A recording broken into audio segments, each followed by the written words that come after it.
법과 친해지는 제일 좋은 방법, 생생법률쇼. 안녕하세요. 진행을 맡은 김도희입니다.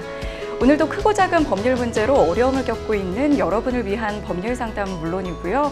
세상을 들썩이게 하는 이슈들을 법적으로 풀어보는 시사 법률 토크까지 준비가 되어 있습니다. 법률과 관련해 궁금한 내용이 있으신 분들은 상담 전화 02557-8295번으로 연락 주셔도 좋고요. 법률방송 홈페이지에 들어오신 후에 법률상담 게시판에 문의 남겨주시기 바랍니다. 그리고 화면 아래 하단에 보이는 이메일로도 상담 문의를 받고 있습니다. 각 분야 전문 변호사가 무료로 성심성의껏 상담해 드리니까요. 많이 참여해 주시기 바랍니다. 지금 이 방송은 유튜브를 통해서도 실시간으로 함께 방송되고 있습니다. 더불어서 많은 시청 부탁드리겠고요. 유튜브를 통한 소통의 창구도 활짝 열어두겠습니다. 자, 그럼 오늘 도움 말씀 주실 변호사님 소개해드리겠습니다. 법률사무소 이은의 유기훈 변호사 모셨습니다. 어서 오세요. 네, 안녕하세요. 시청자분들이 궁금해하시는 법률 지식을 확실하게 이어드리는 법률사무소 이은의 유기훈 변호사 맞습니다. 오늘도 억울하고 답답한 분들께 명쾌한 상담, 유익한 상담 해주시길 기대해 보겠습니다. 자, 생생법률쇼 오늘은 어떤 사연들이 들어와 있는지 미리 한번 만나보실까요? 요양병원의 방치로 아버지 건강이 악화됐어요. 칼치기 당했는데 상대방 과실이 100%가 아니래요. 미성년자 딸이 상대와 합의하에 성관계를 했어요. 아버지 재산을 독차지하려는 형, 막을 방법은? 네, 이렇게 다양한 분야의 상담이 접수가 됐습니다. 저희가 잠시 후에 변호사님과 함께 속 시원한 해결책 찾아볼 텐데요. 시청자 여러분께서도 궁금해하시면서 끝까지 함께해 주시기 바랍니다. 생생법률쇼 첫 번째 순서는 시청자 여러분이 법과 친해지길 바라면서 법적인 상식을 유익하게 설명해 드리는 시간이죠. 새롭게 시행되는 법령을 한눈에 쏙 살펴보는 이달의 법령으로 시작을 해보겠습니다. 오늘 함께 살펴볼 법령은 학교폭력 예방법입니다. 몇 년 전에 이 더 글로리라는 드라마가 인기를 끌면서 학교폭력이라는 주제가 언론에서 많이 다뤄졌었는데요. 요즘에는 이제 SNS를 이용하기도 하고 또 그 수법이 점점 더 교묘해지고 있는 것 같은데 변호사님 현재 학교폭력 얼마나 심각한 상황인가요? 예, 지난해 전국 중학교에서 발생한 학교폭력 심의 건수는 17,833건으로 2023년 14,004건보다 27.3% 증가했고 지난해 전국 고등학교에서 발생한 학교폭력 심의 건수가 7,446건으로 전년 5,834건 대비 27.6% 증가한 상황입니다. 학교폭력 유형별로는 언어폭력이 가장 많았고 다음으로는 신체폭력, 사이버폭력, 성폭력 등이 뒤를 이었습니다. 특히 익명의 공간에서 스토킹, 신상유출, 언어폭력 등이 일어나는 사이버폭력의 증가폭은 52.9%로 가장 컸습니다. 성폭력과 따돌림도 증가폭이 다소 큰 유형이었고요. 가해 학생에 대한 조치는 1호 서면 사과부터 9호 퇴학 처분까지 이루어지는데 이 가운데 가장 많았던 처분 유형은 2호 접촉, 협박, 보복금지라고 할 수 있습니다. 그 외 1호 서면 사과와 3호 학교봉사 순으로 많은 순서입니다. 아, 그렇군요. 이게 뭐 SNS 상으로 인한 이 학교 폭력이 좀 늘어났을 것 같다 이런 느낌이 있었는데 느낌뿐만 아니라 통계 수치상으로도 확실히 사이버 폭력이 큰 폭으로 늘어난 것 같은데요. 아무래도 이제 신상 노출의 위험도 높고 또 2차 피해도 좀 상당할 것 같은데 이 대책을 좀 마련했어야 할 것 같은데 정부에서는 어떤 방안을 마련했는지도 좀 자세히 알려주시죠. 네. 5월 22일부터는 각 시도 교육감이 학교폭력 실태조사 결과 등 해당 지역의 여건을 고려하여 학교폭력의 예방 및 대책에 관한 시행계획을 매년 수립 시행해야 합니다. 학교폭력을 더 효과적으로 예방하기 위해 교육감의 역할이 대폭 강화되는 것인데요. 교육감은 전년도 시행계획에 따른 추진 실적과 다음해 시행계획을 매년 공포해야 합니다. 앞으로는 교육감이 주도적인 역할을 수행하여 보다 체계적이고 실효적인 학교폭력 대응 체계를 마련할 수 있을 것으로 기대됩니다. 네, 교육감이 이제 나서서 어떤 역할을 좀 대폭 강화하도록 개정이 되는 것 같은데 이번 개정안이 정말 학교 폭력을 예방하는 데 실효성이 있을지는 조금 더 지켜봐야 할 것 같습니다. 그리고 이제 내년부터는 그 학폭위 처분을 받으면 대학을 가는데 불이익이 있다 이런 얘기를 제가 들었거든요. 이것도 어떤 정부가 이제 마련한 뭐 학교 폭력 근절 대책의 하나라고 볼 수 있을까요? 네. 2023년 교육부가 발표한 학교폭력 근절대책의 후속 조치로 2026년 대입부터는 주요 대학 대부분에서 수시와 정시 등 모든 전형에서 학교폭력 가해에 대해 강도 높은 불이익을 적용하기로 했습니다. 2025년에는 147개 대학이 이를 자율적으로 반영을 했는데 네. 2026학년도부터는 전국의 모든 대학이 의무적으로 이제 적용을 해야 합니다. 내년부터는 의무적으로요? 네. 그 대학별로는 학교폭력 조치 사항을 반영하는 방법 자체는 자율에 맡겨지는데요. 이 때문에 대학 또는 전형 유형에 따라 적용 방식이 다소 다를 수는 있습니다. 예를 들어 서울대는 1호에서 9호 등 모든 처분 결과를 정성평가로 최종 점수에 반영을 하고 연세대 학생부 교과 추천형 전형에서는 1호 처분만 받더라도 지원이 불가능합니다. 네. 고려대도 학생부 교과 학교 추천 전형, 논술 전형 등에서 각각 정성, 정량 평가를 적용해 감점 처리하고요. 임성호 종로학원 대학 대표는 학교폭력 심의 건수가 늘어난 것은 실제 대학 입시에 반영돼 입시 중대 사안으로 부각됐기 때문이라며 폭력 유형도 매우 구체적으로 특정돼 발생 자체가 곧 심의로 이루어지는 분위기로 보이고 특히 2028년부터는 학교 내신 5등급제 최상위권에서는 내신 동점자가 많아져 학교폭력 처분 결과가 입시에 치명적인 영향을 줄 수 있을 것 같다고 설명한 바 있습니다. 네, 이 유명 대학들에서 이렇게 학폭이 관련된 처분을 반영하겠다라고 하니까 아무래도 이 교육 현장에서는 굉장히 좀 이 파급력이 좀 크지 않을까 싶기도 한데요. 그런데 변호사님 이렇게 좀 아이들 간에 물론 이제 굉장히 심각한 학교 폭력도 있지만 좀 아주 작은 다툼도 좀 학교 폭력 문제로 좀 확대되지 않을까 이런 우려의 목소리가 좀 있습니다. 그리고 개인적으로 이제 학교가 사실 그 교육이 또 이루어지는 배움의 현장이기도 한데 이 모든 사안들을 다 법적으로 이렇게 좀 법적인 시각에서 그런 잣대로 판단하는 게 과연 좀 바람직한가 이런 좀 의문이 들기도 하는데 실제로 이제 2023년에 이제 학폭위에 올라온 저학년 초등학생 사건 중에 25%가 학교 폭력이 아니라고 이제 판정이 됐을 만큼 비교적 좀 경미해 보이는 학폭 그런 다툼까지도 학폭위까지 간다 이러는 사례가 좀 많은 것 같은데 이런 문제들도 좀 개선이 될 수 있을까요? 네, 그간 교육계에서는 초등 저학년의 경우 경미한 생활 갈등이 학교폭력으로 처리되는 경우가 많아 학교폭력 예방법 적용에서 제외돼야 한다는 주장이 제기되어 왔습니다. 저도 실제로 좀 상담을 하다 보면은 이게 요즘 이런 것까지 이게 학교폭력이 되나 싶을 정도로 상담을 들어오는 경우도 있고 또 상대편에서 이렇게 주장을 하니까 우리도 맞받아쳐서 또 이렇게 하는 그런 경우도 굉장히 많더라고요. 네네. 그래서 이를 반영해 내년부터 초등학교 저학년 학생 간의 학교폭력 사안에 대해 심의에 앞서 숙려기간을 가지는 제도가 시범 운영됩니다.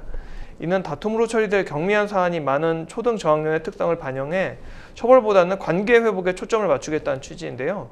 지난달 교육부가 발표한 제5차 학교폭력 예방 및 대책 기본계획에 따르면 초등학교 저학년 학생 간 학교폭력이 발생할 경우 피해 학생 학부모 동의를 받아 학교폭력심의위원회 심의 전 관계회복 프로그램을 실시하는 관계회복 숙려기간을 내년부터 시범 운영하는 내용을 담고 있습니다. 교육부 관계자는 시범 운영 결과가 좋을 경우 법적 제도화도 고려하겠다라고 밝힌 바 있습니다. 처벌보다는 관계 회복에 초점을 맞추겠다. 취지는 상당히 좋은데 좀 방향성을 갖고 잘 운영됐으면 좋겠다는 바람이 좀 들기도 합니다. 이 밖에 이제 교육부가 학교폭력 예방을 위해서 뭐 운영하고 있는 프로그램이라든지 어떤 지원들이 있을까요? 네, 교육부는 학생 대상 학교폭력 예방 프로그램인 어울림을 교원과 학부모까지 포함한 어울림 플러스로 확대 개편할 계획입니다. 교원에게는 학생 간 갈등 조절과 관계 개선 등 생활지도 전문성을, 학부모에게는 자녀 이해와 소통 역량을 위한 맞춤형 교육 프로그램이 제공됩니다. 특히 초4, 중학교 1학년, 고등학교 1학년 등 전환학년에는 한 학기 동안 어울림 더하기를 우선 도입하고 사회정서 교육을 집중적으로 진행할 예정입니다. 피해 학생 지원도 강화되는데요. 지난해 도입된 1,200명 규모의 피해 학생 전담 지원관을 2배 늘릴 계획이며 서울경찰청과 서울교육청이 운영하는 스쿨벨 제도처럼 시도경찰청이 지자체, 교육청과 함께 지역 학교폭력 특성을 분석하고 정보를 제공하는 경보 시스템도 운영할 예정에 있습니다. 네, 정말 이제 좀 뭔가 인원도 늘리고 이 학교 폭력을 근절하겠다 이런 의지가 좀 느껴지는데 변호사님은 개인적으로 뭐 학교 폭력이 근절되려면 법적, 제도적으로는 좀 어떤 점이 좀 추가적으로 보완이 돼야 한다고 생각하시나요? 네, 제 개인적인 생각으로는 아이들 문제는 좀 아무래도 좀 복잡한 부분들도 있고, 근데 아이들이 다른 사람이나 이렇게 매체들을 통해서 배우는 부분들도 있거든요. 그래서 이번에 최근에 이제 시행되겠다고 한 프로그램들 같은 것처럼 단순히 이제 제재를 가하는 방식에 집중을 하는 것보다는 프로그램이나 이런 것들로 인권 교육 이런 것도 좀 강화할 필요가 있다. 또 이런 것들을 좀 어린 나이부터 할 필요가 있을 것 같아요. 그래서 이제 최근에는 이제 옛날엔 별거 아니었던 학교 폭력도 요즘은 SNS를 통하거나 또 이게 맞아요. 성폭력 같은 이슈들과 겹쳐지면서 굉장히 커지는 경우도 있거든요. 그래서 어린 나이 때부터 이제 전반적인 인권 교육 같은 것들이 강화되고 이걸 좀 자연스럽게 접근할 수 있는 프로그램들이 많이 개발이 돼야 될 것 같습니다. 네, 저도 사실 많이 공감을 하는 부분인 게 학교 폭력 가해자 대다수가 왜 그랬냐고 물어보면 그냥 장난이었다 이런 얘기를 많이 한다고 하더라고요. 그러니까 좀 공감과 관련된 어떤 아이들 교육도 좀 더 이렇게 좀 맞춤형으로 마련되어야 하지 않을까 그런 생각이 들었습니다. 자, 지금까지 새롭게 시행되는 법령을 살펴보는 이달의 법령 함께했습니다. 여러분은 지금 생생법률쇼를 시청하고 계십니다. 어렵고 복잡한 법률 문제로 고민하고 계신가요? 그렇다면 생생법률쇼가 도와드리겠습니다. 생생법률쇼에선 민사, 형사, 가사 등 각 분야 전문 변호사들이 매년 800여 건의 법률 문제를 속 시원하게 해결해드리고 있는데요. 그럼 무료로 법률 상담을 받을 수 있는 3가지 방법, 지금부터 소개합니다. 첫째, 02-557-8295번으로 전화해 법률 상담 신청을 한다. 둘째, 법률방송 홈페이지에 접속해 법률 상담 게시판에 사연을 올린다. 셋째, 지금 화면에 나오고 있는 이메일 주소로 사연과 연락처를 보낸다. 속 시원한 법률 상담 프로그램 생생법률쇼. 지금 바로 상담 신청하세요. 지금부터는 생생법률쇼가 자랑하는 성심성의 무료 법률 상담 시작해 보겠습니다. 전화 연결이 돼 있는데요. 전화 받아보겠습니다. 안녕하세요. 안녕하세요. 네, 목소리 잘 들리시나요? 네, 잘 들립니다. 네, 전화 주셔서 고맙습니다. 어떤 점이 궁금해서 연락 주셨을까요? 네, 저 아버지가 얼마 전에 요양병원에 입원하셨는데, 네. 네, 근데 다른 요양병원으로 옮기는 과정에서 욕창이랑 옴이 발견된 게 확인을 했고요. 네네. 네, 그리고 이제 그거에 따라서 전 요양병원에 이제 확인을 했더니 그쪽에서 이제 과실을 인정했고, 네. 네, 네, 그리고 합의를 하기로 이제 최종 결정을 했었는데, 네. 이제 저희가 요구한 합의금이랑 그쪽에서의 합의금에서의 너무 갭이 너무 컸어서 네. 최종적으로 합의가 그쪽에서 거부를 한 상태고요. 네네. 그래서 이제 뭐 다른 방법을 해야 되는데 네. 뭐 소송이나 뭐 아니면 다른 방법들을 여러 가지를 찾아봤었는데 지금 현재 할 수 있는 방법이 없는 것 같아서 이렇게 상담을 하게 됐습니다. 네. 일단 아버님이 지금 이제 요양병원에 입원을 하셨는데 그 이후에 이제 욕창이나 이제 옴이 이제 그 발견이 됐고 병원 측에서 이제 과실을 인정했는데 이제 합의 과정에서 좀 의견 차이가 커서 지금 합의가 결렬된 상태라고 이야기를 주셨습니다. 사연 잘 들어봤고요. 옆에 이제 유기훈 변호사님 나와 계신데 좀 더 깊은 이야기 나누면서 상담 받아보겠습니다. 네. 네, 제가 몇 가지 좀 여쭤보겠습니다. 네. 현재 아버님 상태는 어떠세요? 어제 옴인지에 대한 걸 확인을 하려고 대학병원으로 입원을 했었고요. 예. 옴은 아니라고 판정을 냈는데 다른 피부 질환 피부 감염병이라는 게 확인이 됐고 아직 지금 정확한 병명은 제가 내려가서 병원에 들려서 확인을 해야 될 것 같고요. 욕창은 지금 그래도 거의 많이 호전이 되신 상태입니다. 그 욕창은 확인이 된 거고 이제 옴은 아닐 수도 있는 걸로 나온 건가요 지금? 네, 옴은 아니라고 나왔는데 다른 피부 감염병이라고 확인이 됐어요.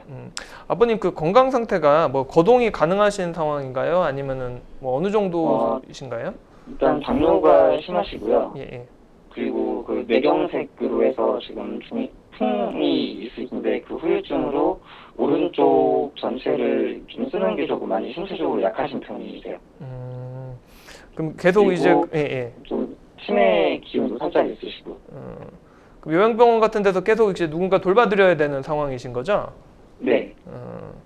알겠습니다. 그 요양병원에 얼마나 계셨어요? 그 병원에? 정확한 건 잘 기억이 안 나는데 한 5개월 정도 되는 것 같습니다. 5개월 정도 돼 있었고 그동안 뭐 이렇게 그 5개월 동안 계속 면회 같은 거 하실 때 뭐 네. 그때 그동안 뭐 특별하게 뭐 이상하다고 발견하신 거나 그런 것들은 없을까요? 네, 이제 저희 가족이 이제 2, 3일에 한 번꼴로 방문을 해서 아버지를 확인을 했고 식사를 드렸는데 일단 체중이 그 사이에 급격하게 많이 좀 떨어지신 것만 확인을 했었고 다른 뭐 신체를 열어보거나 하는 부분은 옷을 이렇게 젖혀서 열어볼 수 있는 방법은 아니었어서 신체로 확인할 수 있는 방법은 없었습니다. 그 상대방이 합의금을 일부는 뭐 이렇게 제공할 의사는 있었던 건가요?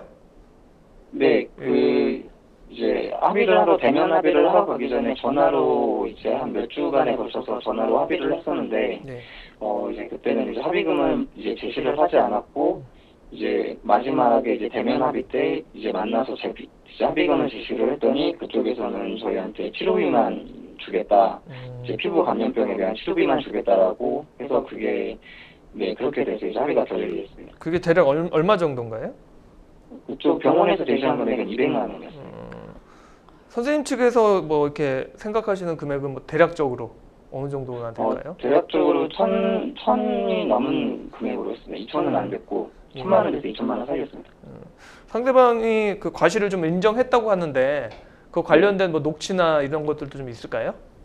네, 지금 제가 확보한 증거는 그동안 전화로 했던 그 합의 과정에 대한 전체 녹취랑 그리고 대면 합의할 때 했던 녹취 그리고 간호 기록지를 제공을 받아서 간호 기록지 그리고 아버지가 요양병원에 입원을 하기 전에 뇌경색 때문에 큰 병원에서 직전에 요양병원 입원하기 전에 큰 병원에서 이제 뇌경색 치료를 받으셨는데 그때 이제 주치의한테 이제 그 오미량 녹창이 있었는지에 대한 없었다는 소견서를 받아놓고 했습니다. 그 혹시 그 의료분쟁 조정중재원이라는 데가 있는데 여기 한번 네, 거기도 예. 전화를 해봤는데요. 문의를 해봤는데 그건 이제 병원 측에서 동의를 해야지만 자신들이 나서서 중재를 할 수 있고 병원 측에서 동의를 안 한다면 자신들이 나설 수가 없다고 해서 지금 그것도 방법이 막힌 상태입니다. 그 신청은 해보셨어요? 네, 전화해서 문의해봤습니다. 정시 신청은 해본 건 아니시죠? 네. 알겠습니다. 일단 이런 경우에는 일단 지금 개인 합의는 더 이상 여러 번 시도를 하신 것 같아서 네. 더 시도를 하시는 게 좀 조심스러울 것 같아요. 아무래도 네. 좀 그런 부분은 좀 있을 것 같고 일단 이런 경우에는 보통 의료분쟁 조정중재원을 통하는 게 좀 좋긴 해요. 그러니까 이제 네. 쌍방 동의해서 같이 갈 수도 있지만 그러니까 한쪽이 신청을 해서 일단 그쪽에 신청서가 그냥 가서 거기서 이제 어떻게 할지를 결정할 수도 있거든요. 상대방이. 네. 뭐 그렇게 하는 절차도 있고 의료분쟁 조정중재원을 하면 아무래도 뭐 비용상으로나 입증하거나 이런 부분에서 좀 편리하신 부분들은 있을 수 있어요. 그러니까 이게 가면은 좀 간략한 조사나 뭐 경우에 따라 감정 같은 것도 해주시거든요. 네. 그런 부분들도 있고 뭐 조정을 하게 되면은 거기 조정위원들이 뭐 의사분들도 계시고 뭐 소비자 단체 이쪽에서 나오신 분도 계시고 좀 다양한 분야에서 오신 분들이 조정을 해주세요. 그래서 이제 뭐 서로의 얘기를 들어보고 적정한 금액을 좀 찾아주실 수도 있고 또 거기는 비슷한 사례들이 많이 있기 때문에 요양병원 사례도 중재원으로 많이 갑니다. 그래서 비슷한 사례에서 이 정도 합의금이 적정하다고 양쪽을 설득해 주실 수도 있어요. 근데 이쪽으로 가는 게 제일 가면 참 편리할 수는 있는데 거기서 이제 문의하셨다는 것처럼 상대방이 나 조정 안 하겠다고 버티면 이건 강제성은 없어요. 대신 여기서 만약에 설득이 돼서 조정이 되면은 이거는 이제 판결문하고 이제 거의 이제 완전 동일한 효과가 있어서 일단 이 방법을 한번 좀 알아보시는 게 좋을 것 같고 이쪽이 좀 편리하십니다. 아무래도. 근데 이게 만약에 막혔다 그러면 이제 사실은 이 경우에는 소송을 좀 준비를 하셔야 될 것 같아요. 근데 소송 같은 경우 이런 경우에는 이제 변호사 사무실이나 로펌에서 뭐 엄청 선호하지는 않을 수도 있을 것 같아요. 물론 개인적인 추측인데 왜냐면 의료 분쟁 자체가 아무래도 좀 난이도가 기본적으로 있어요. 예. 근데 그 반면에서 지금 소가가 이렇게 높게 형성되기는 좀 힘들어서 변호사들 입장에서는 어렵게 싸웠는데 당사자가 만족하지 못할 수도 있고, 예. 여러 가지 경우의 수를 생각할 수밖에 없어서 변호사 사무실들이 안 좋아할 수도 있고, 또 좋아하더라도 이렇게 선임을 하는 데가 있더라도 지금 청구 금액이 높지는 않아서 이제 배보다 배급이 더 큰 상황이 되거나 뭐 큰 실익이 없으실 수도 있을 것 같아요. 예. 그래서 이런 부분들을 좀 고민을 해보셔서 이런 부분으로 좀 이렇게 좀 사정이 잘 반영돼서 소송을 맡아주실 수 있는 데가 있는지를 좀 찾아보시면 좋을 것 같고, 그게 아니더라면 셀프 소송을 또 이렇게 알아보시는 방법도 있어요. 그러니까 요즘 같은 경우는 뭐 간단한 소송 같은 경우는 스스로 하시는 경우도 있는데, 이제 그 이런 소송 같은 경우는 뭐 이렇게 좀 의료 분쟁치고는 아주 어려운 편에 속하지는 않는 것 같아요. 왜냐면은 지금 다치신 부분들이 어떤 의료 행위에서 뭐 추가적으로 됐다기보다는 그 요양병원에서 돌보는 과정에서 좀 문제가 있었던 거, 이런 측면들이 좀 많아가지고 그런 부분들을 좀 입증할 자료들을 많이 확보를 하셔야 될 것 같아요. 예를 들어 뭐 사진 같은 거 많이 가지고 계세요? 일단 사진도 찍어놓고요. 예. 그리고 이제 간호기록지 전체를 받아놓고 내용을 확인을 해봤는데, 일단 거기에서도 뭐 이상이 없다, 피부 확인을 체크했다라고만 돼 있지, 거기에 뭐 치료를 했다, 처치를 했다에 대한 부분은 전혀 없었어서, 일단 정황상으로는 저희한테 괜찮을 것 같기는 한데, 근데 일단 제가 알아봤던 부분은, 제가 궁금한 부분은 사실 이 피부 감염병이라는 게 병원에서 만약 발병이 되게 되면 관할 기관, 행정기관이나 뭐 예를 들면 보건소나 서구청, 구청이나 시청 등의 병원에서 보고를 해야 된다라고 알고 있는데, 그렇게 해서 관할 해당 각 기관들에 제가 전화를 해서 문의를 해보고 보고 확인을 알고 싶다라고 했더니, 뭐랄까, 약간 좀 자기 이제 국가에서 관리하는 전염병이 아니라면 자신들이 따로 이렇게 그걸 보고를 받고 확인을 하지 않는다라고만 하고, 전화를 계속 다른 기관으로 돌리는 상황이었고요. 그래서 질병관리청에 물어봤더니, 질병관리청에서 내려온 지침으로는 일반 감염병이더라도 각 관할 기관에 보고를 해야 되는 게 맞다라고 돼 있어서, 뭔가 그걸로 이제 다시 얘기를 했더니 그건 자신들이 관리를 안 한다고만 해서 또 확인을 못 하고 있는 상황입니다. 지금 행정기관 통해서 뭐 그럼 추가로 진행하고 계신 부분은 전혀 없으세요? 잘 안 들렸어요. 예, 그 행정기관 통해서 지금 뭔가 네. 좀 이렇게 해보고 싶으신 것 같은데, 그 관련돼서 뭐 추가로 진행하고 계신 부분은 더 이상 없으세요? 네, 지금 현재 제가 생각했던 대응 방법은 다 이제 안 된 가지고 방법이 지금은 없는 상황입니다. 그러니까 그 행정기관을 통하는 거는 그 결국 그 이 소송 하시는 거랑도 관련은 있을 수는 있는데, 기본적으로 그 병원이 어떤 그 관리를 잘 못하고 있다, 뭔가 문제가 있다, 이거를 이제 신고하는 그런 개념에 가까운 거고, 거기서 이 지금 피해 자체, 그러니까 뭐 피해 배상이나 이런 부분들까지 일일이 거기서 처리가 되지는 않을 가능성이 높아요. 그러니까 그거랑 별도로 합의 부분은 별도로 진행을 좀 하셔야 되는 부분이 있어요. 예. 그래서 그 지금 그때 돌봐주셨던 분이나 뭐 대화한 녹취라든지, 아니면은 그 우리 병원 측이랑 대화한 녹취라든지, 그 사진, 그리고 그 이제 처음에 이쪽으로 가기 전에는 오미나 이런 것들이 전혀 없었는데, 예, 이쪽으로 가서 이런 게 생겼다라든지, 이런 관련된 자료들을 좀 충분히 확보를 하신 다음에, 만약에 좀 관련된 소송을 해볼 수 있는 데가 있으면 그쪽으로 문의하셔도 되고, 이제 요즘은 이제 금액이 크지 않으면 셀프로도 하시니까 소송을 한번 해보시는 것도 나쁘진 않을 것 같아요. 근데 이게 셀프로 소송을 하시게 되면은 뭐 실익은 있으실 것 같아요. 예. 다만 이게 뭐 지금 이게 엄청나게 특정 질병에 대해서 엄청나게 전문 지식이 꼭 필요한 그런 의료 분쟁보다는, 말씀드렸다시피 요양병원의 어떤 관리상의 책임, 이런 측면이 좀 강조되는 영역인 것 같아서 해보시는 것도 나쁘지 않을 것 같다라고 제가 말씀을 드리는 거고, 다만 이제 의료소송 쪽이 일반적으로는 좀 쉽지는 않아요. 왜냐면은 특히 그 신체적인 그런 부분들을 어떤 입증한다는 게 사실 또 그 특정 내 피해액이 얼마다라는 것까지 입증을 해야 되거든요. 근데 이제 금액이 크지 않은 경우에는 판사님이 뭐 감정이라든지 아주 정치한 입증까지는 요구하지 않으시는 경우도 많이 있어요. 예. 그래서 이런 경우에 이제 금액이 크지 않게 소송이 갈 때는 뭐 말씀하신 증거 기록이 있으면 어느 정도 판사님이 판단에 들어가실 수도 있을 것 같아요. 그래서 소송을 한번 고민을 해보시는 것도 방법일 것 같습니다. 네, 알겠습니다. 네, 뭐 추가적으로 궁금하신 부분은 없을까요?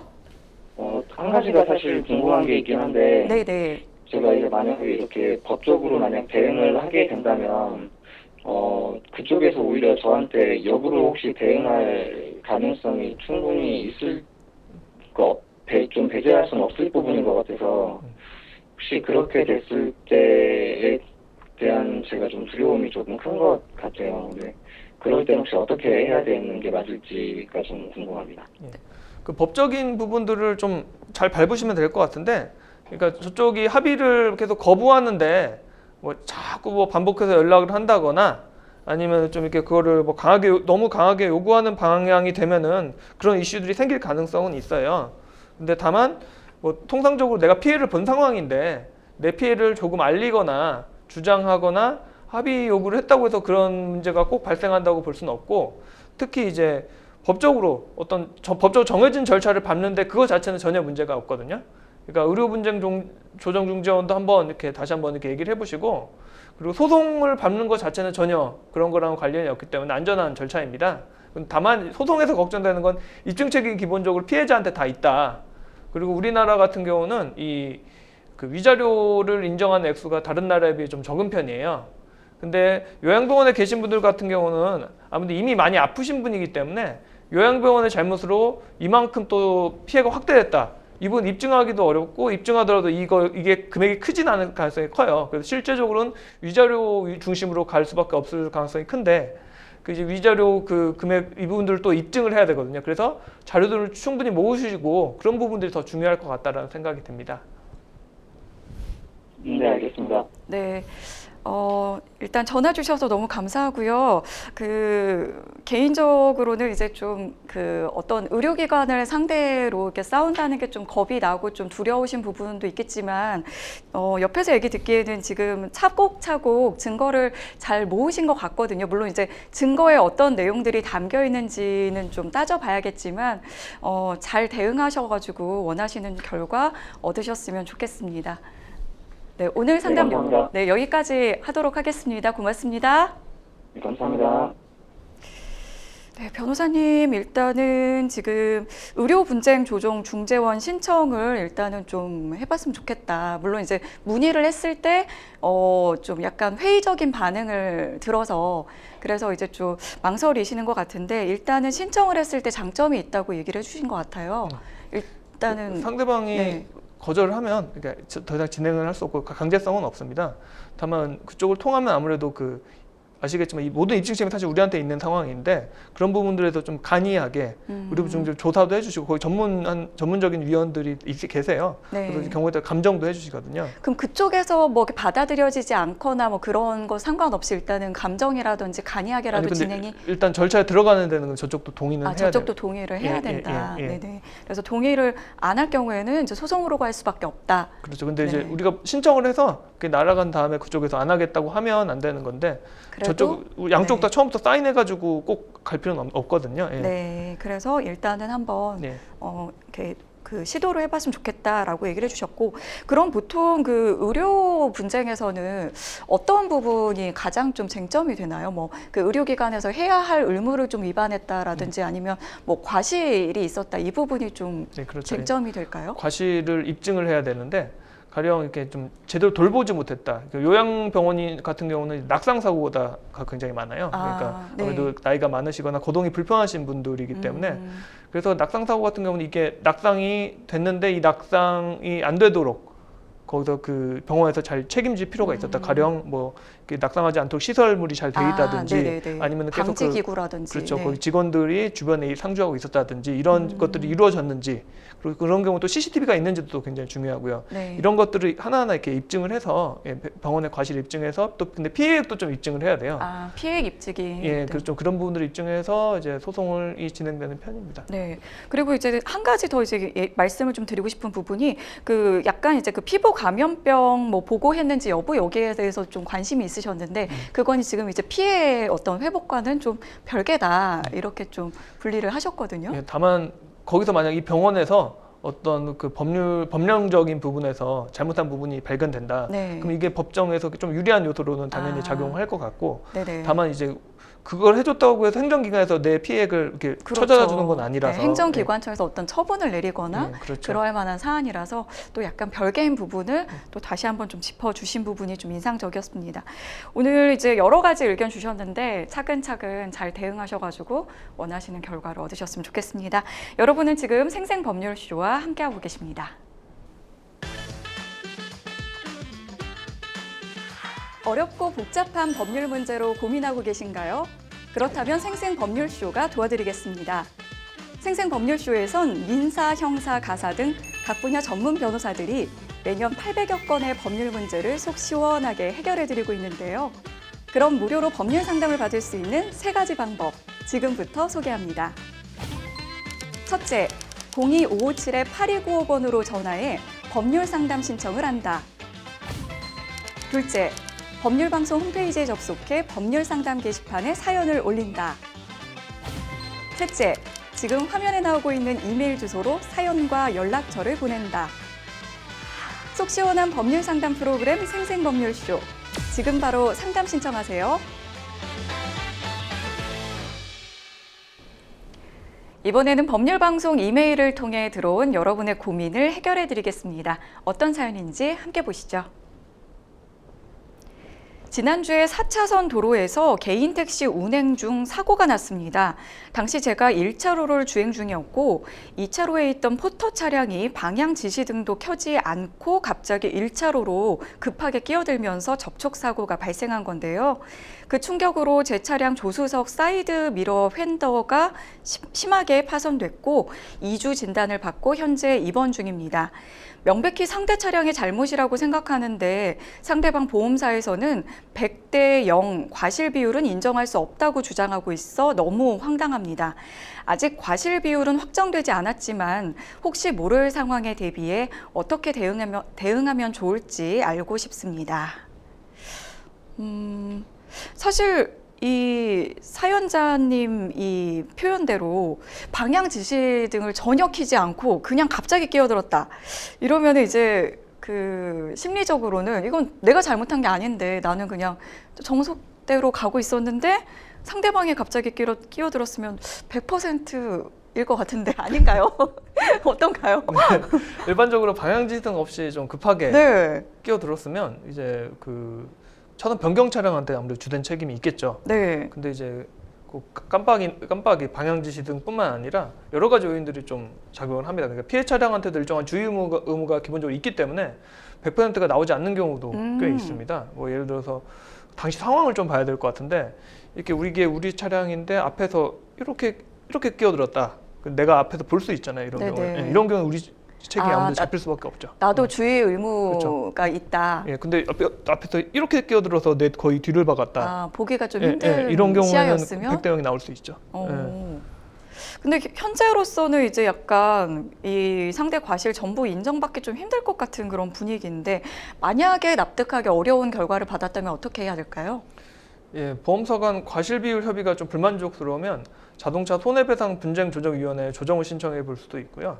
요즘은 또 그러니까 보험사 이런 합의들에 따르지 않고 직접 소송을 제기하거나 민사 조정을 직접 이렇게 하시는 경우도 제가 많이 보고 있습니다. 이렇게 블랙박스 영상 등 이제 명확한 과실 입증 자료를 바탕으로 사고 당시 상황을 좀 상세하게 주장을 해야 될 것 같고 필요시 전문가 감정이나 사고 재현 분석 자료를 첨부하는 것을 고려할 수 있겠습니다. 지금 이제 그 택시 운행을 하시는 분이시거든요. 택시 운행 중에 사고가 났는데 영업 손실에 대한 부분도 보상받을 수 있을까요? 예. 개인 택시 기사님 같은 경우는 영업 손실에 해당하는 휴업 손해를 청구할 수 있습니다. 일반적으로 사고 전 일평균 수익을 기준으로 그 이번 기간 동안 손해액을 산정해서 손해배상 청구를 할 수 있고 업계 평균적인 소득을 기준으로 주장하거나 도시 일용직 소득을 기준으로 주장하기도 합니다.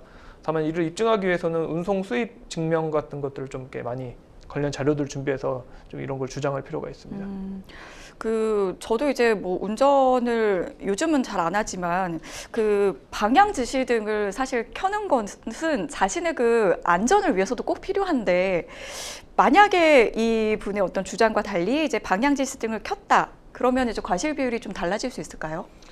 방향 지시를 켠 상태에서 차선을 천천히 변경한 경우라면 아무래도 우리 차량한테도 좀 예측 가능성이 기본적으로 더 있다고 생각이 할 수 있을 것 같고, 이 경우에도 통상적으로 8대2에서 7대3 정도 과실 비율이 책정되는데, 그래도 이제 켰어도 아무래도 기본적으로 주된 책임은 차선 변경을 한 사람한테, 한 차량한테 기본 더 있는데, 방향지시를 잘 켜고 이랬으면은 이게 켰냐 안 켰냐에 따라서 과실 비율이 10% 정도 차이가 나는 경우는 좀 있습니다. 네, 이 부분을 사실 운전하시면서 방향지시 등을 잘 안 켜시는 분들이 꼭 들으셨으면 좋겠는데, 그 상대방이 이제 명백하게 좀 잘못했을 경우에도 사실 실무상으로는 과실 비율이 이렇게 100대 0 이렇게 나오는 경우는 좀 잘 없다고 하더라고요. 그 이유가 뭘까요?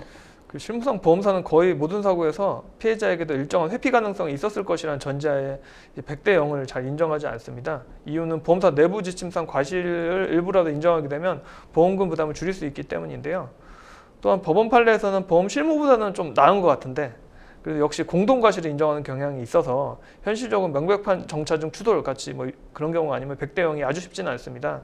근데 이게 약간 블랙박스가 없었던 시절의 관습 같은 게 좀 내려온 측면도 일부 있어서. 예. 그런 거 뭐 어떤, 그 당시에는 이제 블랙박스가 없어서 없으니까 뭐 서로 입증이 안 되니 그냥 일단 주장하고. 예, 그런 상황에서 서로 이렇게 상대방 일방적인 과실을 입증하기가 되게 어려운 상황이었던 거죠, 과거에는. 근데 과거에는. 요즘은 블랙박스 같은 것들이 다 있다 보니까, 그래서 제가 아까 말씀드렸듯이 셀프 소송하시는 분들도 굉장히 늘어나고 있는 게, 이게 입증할 수 있다고 보는 거예요, 점점. 예, 그래서 이런 소송들이 점점 이제 많아지고 있는 추세입니다. 네.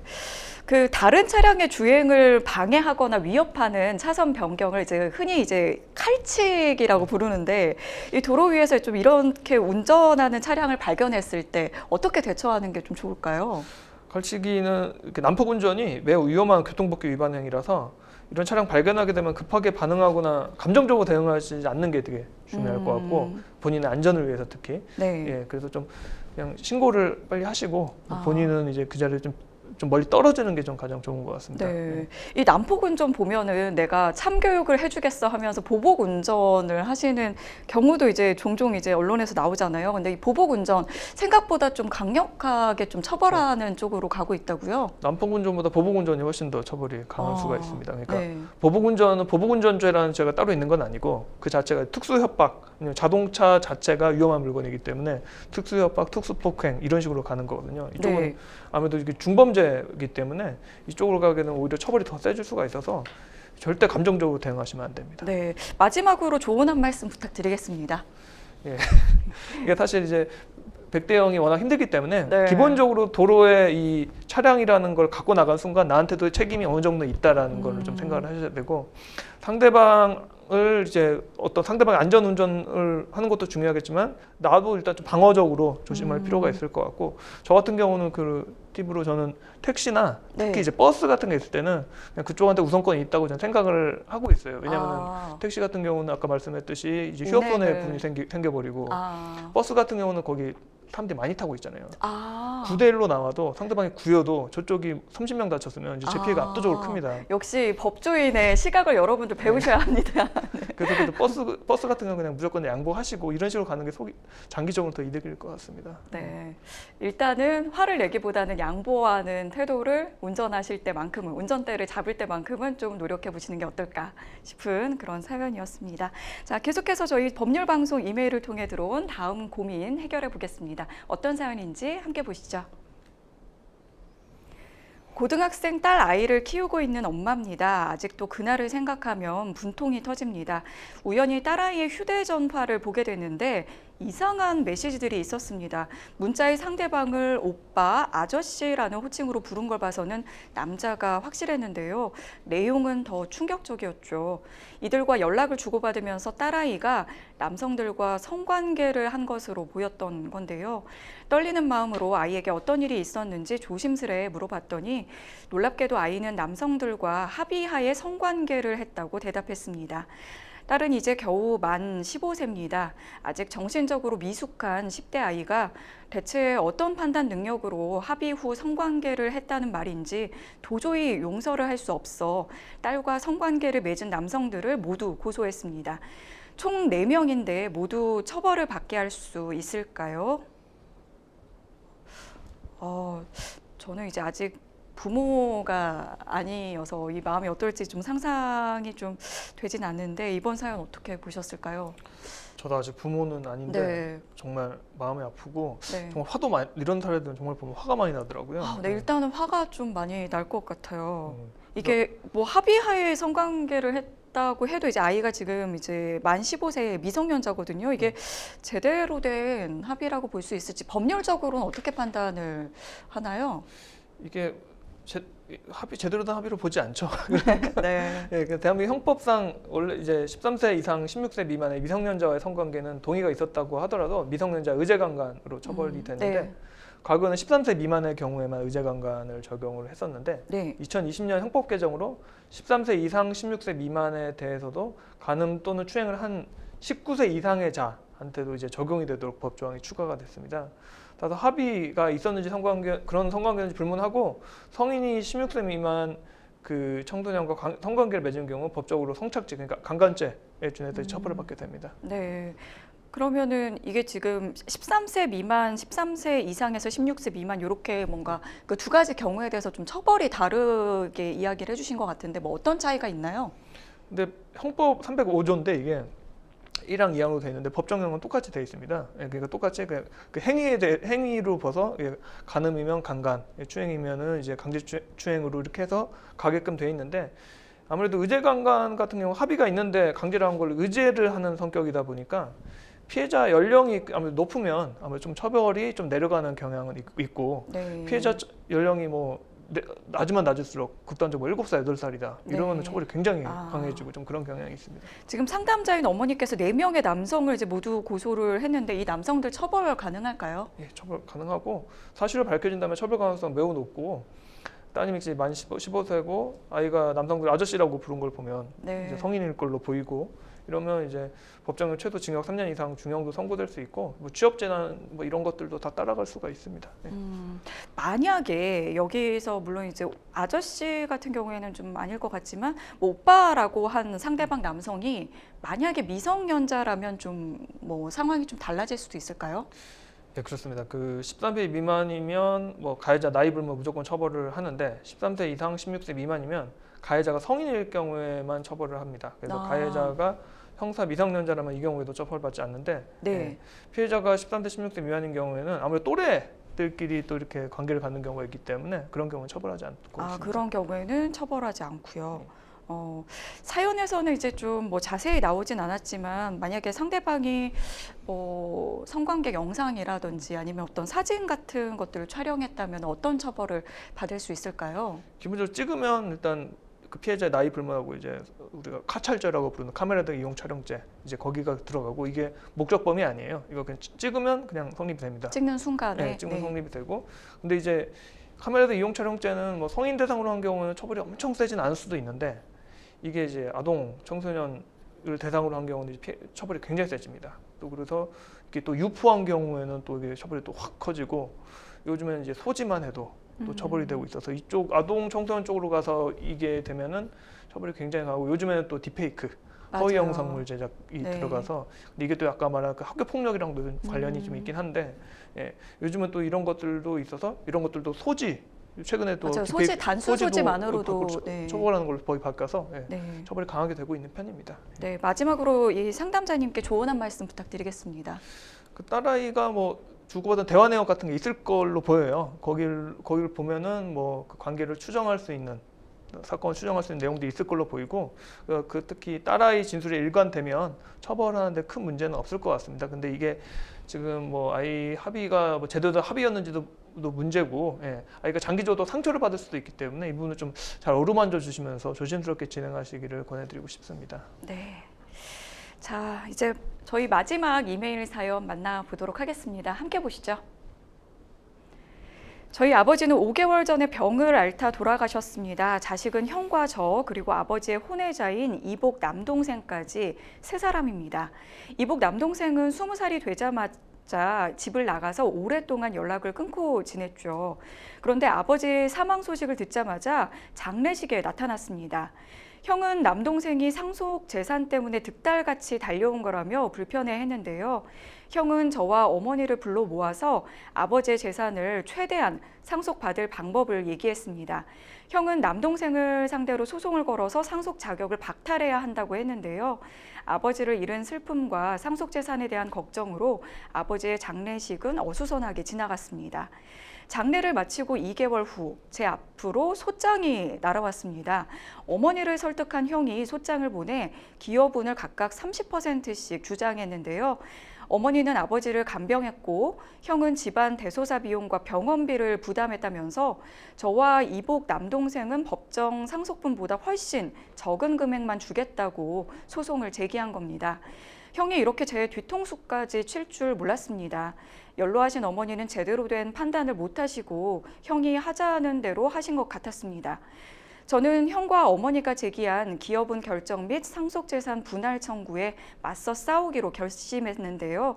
법정 상속분에 따라 정당하게 제 몫의 상속재산을 지켜낼 수가 있을까요?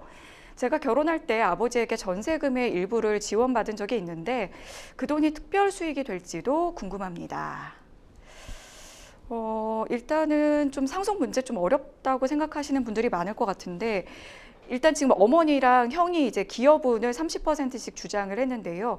어머니가 이제 생전에 아버지 생전에 간호를 하고 뭐 평생에 걸쳐서 가사노동을 하고 이런 부분 기여분으로 추가적으로 좀 인정받을 수 있을까요? 네, 기여분은 민법 1008의 2에 따라서 피상속인의 재산 유지 또는 증가에 특별히 기여한 경우 인정되면 단순한 가족 구성원으로서 역할을 한 것만으로는 인정이 되지 않습니다. 그냥 아내로서 그렇죠. 그 당연히 뭐 간병해야 된다는 그 수준을 좀 넘어서는 뭔가가 있어야 되나요? 그럼? 예, 그렇습니다. 어지간 그냥 조금 이렇게 그냥 같이 살면서 간병한 정도는 당연히 해야 되는 걸로 보는 거죠. 오히려 판사님 실제로 이제 유류분 소송이나 기여분 소송 하실 때 저한테 말씀을 하십니다. 그리고 이런 거 막 주장을 하면은 이런 건 당연히 하는 거다라고 말씀하시는 경우가 굉장히 많은데. 그것도 이제 그러니까 네. 뭐 가령 치매 부모님을 굉장히 오랫동안 모셨다든지, 네. 아니면은 경제적으로 부모님을 좀 지원을 오랫동안 해드렸다든지, 이런 경우들까지 더 있어야지 그냥 같이 뭐 조금 살았다던가 이 정도로는 쉽게는 인정되지는 않습니다. 잘 안 되고요. 그리고 또 이제 형이 지금 이제 장남으로서 이제 대소사 뭐 비용이라든지 뭐 병원비라든지 용돈 이런 거 부담했다 이렇게 주장을 하면서 이제 기여분 더 받으려는 주장을 하는데 이 부분은 어떤가요? 뭐 용돈 조금 준 걸로는 좀 쉽진 않을 것 같고 병원비를 뭐 장기간 부담을 했다든지 네. 특히 그런 게 있어야 될 것 같아요. 그 부모님이 경제적 자력이 굉장히 부족해서 내가 했다. 네. 내가 뭐 다 부담했다. 네. 뭐 이런 식이면 조금 가능성은 좀 있을 것 같은데 네. 부모님 그냥 이제 우리가 부모님 아프시다고 용돈 좀 드리는 개념으로 조금 드리는 그 정도로는 기여분까지 가기는 쉽지는 않을 수 있습니다. 실질적으로 이게 장기인지 또 그리고 비용이 어느 정도인지를 좀 들여다봐야 할 것 같습니다. 지금 이제 사연 주신 분께서는 그 결혼할 때 아버지에게 좀 전세금 일부를 좀 지원받았는데 이 부분이 좀 특별 수익이 될지가 궁금하시다고 하거든요. 어떤가요? 이거는 특별 수익으로 될 가능성이 좀 있어 보이는데 네. 근데 뭐 소송할 때 크게 걱정은 안 하셔도 되는 게 우리만 특별 수익으로 이렇게 공급받는 게 아니고 우리도 상대방의 특별 수익을 좀 주장을 할 수가 있습니다. 네. 실무적으로 이런 상속 관련된 소송에서는 피상속인 재산은 거의 다 들여다 볼 수 있게 되고 상대방 재산 받은 내역도 일부 이제 보게 되는 경우가 꽤 있습니다. 그 과정에서 내가 몰랐던 뭐 형이 증여받은 거 저희가 관련 소송에 몇억 원씩 좀 발견되는 경우도 있었거든요.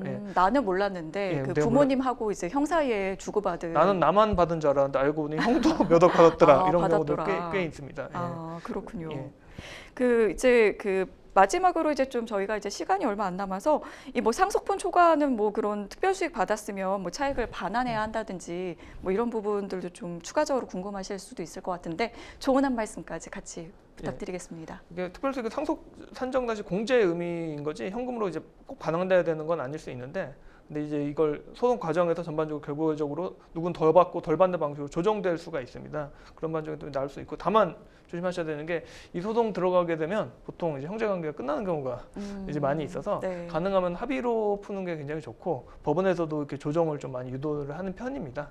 네, 가족 간의 분쟁은 그래도 웬만하면 합의로 좀 하시면 좋을 것 같다는 의견까지 주셨습니다. 네, 생생법률쇼 어느덧 마칠 시간 다 됐는데요. 함께해 주신 유기훈 변호사님 고맙습니다. 감사합니다. 네, 저희 그 법률 상담 참여 방법 지금 이제 화면으로 나올 텐데요. 0257-8295번으로 전화 주셔도 되고요. 법률 방송 홈페이지 들어오시거나 이메일로 문의 주시면 고맙겠습니다. 자, 저희가 준비한 소식은 여기까지입니다. 끝까지 시청해 주신 여러분 고맙습니다.